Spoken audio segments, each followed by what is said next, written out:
Hello folks, I'm Tim Reinhardt. I'm going to show you a rig that I use on occasion.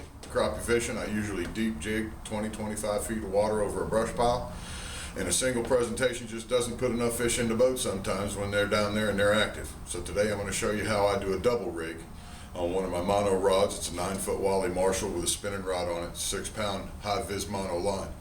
And hopefully you'll be able to pick something up out of this. It'll help you put a couple more fish in the boat. Here's the rod, and when I'm normally using it, it has one jig on the end of it. And like you can see, that's an 1/8 ounce with a Bobby Garland. Looks like maybe a threadfin shad or a blue thunder on it.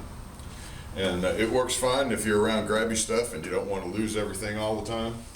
And that's what you need to use. Re-rigging on a double rig is kind of a pain, but the one that I've been fishing is pretty deep and pretty clean. I can usually get back off of it without having to lose anything, and if I do get into it, I just get into the top. So that gives me the option of putting another jig on there and doubling my catch.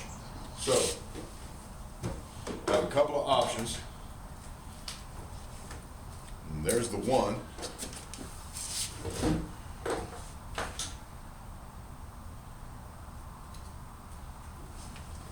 And here's the other. Let's see if I can get these a little closer. This is called a woolly bugger. It's tied on a pretty good sized hook. I believe it's a number 4. And you can see it's just big and fuzzy. And the other one is a 32nd or maybe even a 64th ounce hackle jig that I tied. It's got a little bit of flash in it, and it's kind of olive feathers, and it looks like a tan and black chenille on it with a black head. Either one of these you want to float a little bit different than the jig on the end. The big plus with doing a rig like this is that you give 2 separate presentations. The jig on the bottom is the weight involved with the rig, and it moves on its own. It's heavy, it pretty much stays put wherever you lift the rod tip. The other one we put on there, we're going to do a knot that I borrowed from Todd Huckabee, and we're going to tie a dropper loop,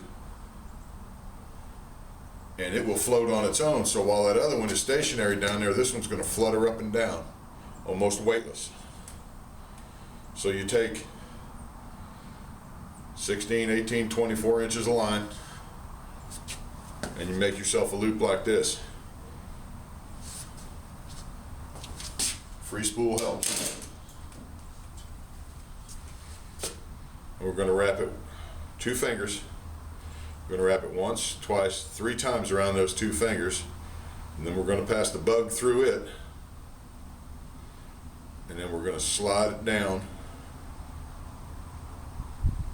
to where we have a loop that is not going to slide.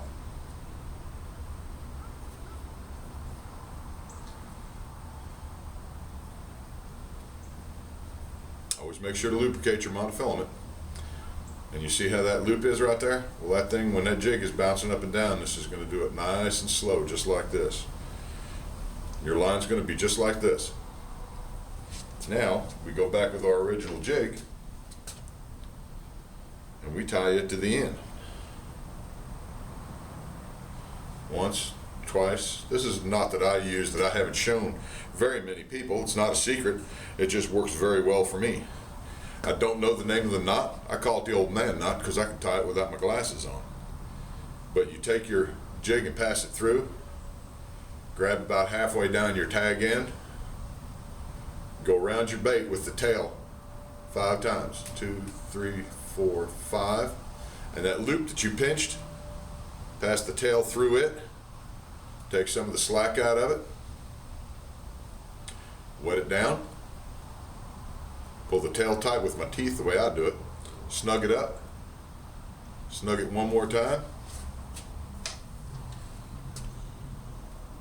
and I trim it off. This knot works fantastic with both braid and monofilament and doesn't slip. It's a good strong knot.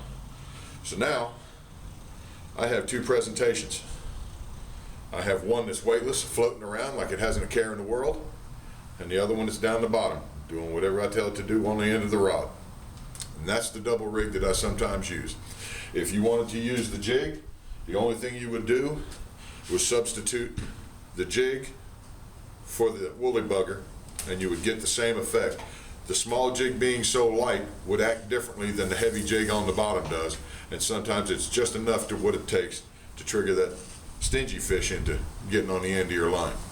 Thanks for visiting me in the garage today. I'm Tim Reinhardt.